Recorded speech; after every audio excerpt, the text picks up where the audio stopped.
ડાકોર દર્શન જવા અર્થે વહેલી સવારે મિત્રને ત્યાં જઈ રહેલા યુવાન શખ્સને 4 શખ્સોએ માર મારી પાકીટ, ચેન અને મોબાઈલની લૂંટ કરી ફરાર થઈ ગયા હતા।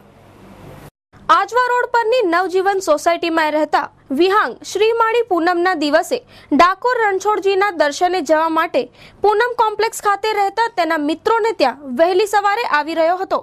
તે જ સમયે સફારી કારમાં 4 જેટલા અજાણ્યા શખ્સો ધસી આવ્યા હતા અને તેને પકડીને ડાંગો મારી તેને પહેરેલ ચેઇન, ઘડિયાળ, પાકીટ, મોબાઈલ ફોન તથા રોકડ રકમની લૂંટ કરી જાનથી મારી નાખવાની ધમકી આપી નાસી છૂટ્યા હતા।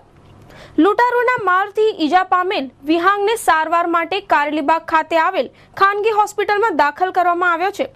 પાણીગેટ પોલીસે લૂંટનો ગુનો દાખલ કરી કાર્યવાહી હાથ ધરી છે। કેબમાંથી ફોન આવી ગયો હતો કે હું આવી રહ્યો છું થોડી વારમાં, તો તમે તૈયાર રહેજો અને મારા મિત્રને ફોન કરવા હું બહાર નીકળ્યો। તે દરમિયાન એક બ્લેક કલરની સફારી જેનો ગાડી નંબર છે GJ6 AM કે CM સિરીઝ છે અને 1064 નંબર છે। એ ગાડીમાંથી 4 વ્યક્તિ ઉતર્યા, એક આગળથી, એક વચ્ચેની સીટ પરથી અને પાછળથી 2 ડાંગ લઈને વ્યક્તિ નીચે આવ્યા। એ આગળ જે વ્યક્તિ ઉતરેલો આવીને સીધું મારું ગળું પકડી મોઢું બંધ કરીને મારા પર હુમલો કર્યો અને મારો અછડો ખેંચી લીધો। બીજો જે વ્યક્તિ પાછળથી આવ્યો હતો ડાંગ લઈને, એણે મારું વોલેટ ને મારો મોબાઈલ લઈ લીધો અને બોલવા લાગ્યો કે જે કંઈ બી હોય, બીજું કંઈ બી હોય તે આપી દે ને કે મરી જઈશ તું આજે। મેં બધું સોંપી દીધું અને જતા હતા ત્યારે એકદમ જોર જોરથી મેં બૂમો પાડવા લાગી। મારા મિત્રના નામની મેં બૂમો પાડી અને ચોર ચોર એવા નામની બૂમો પાડી।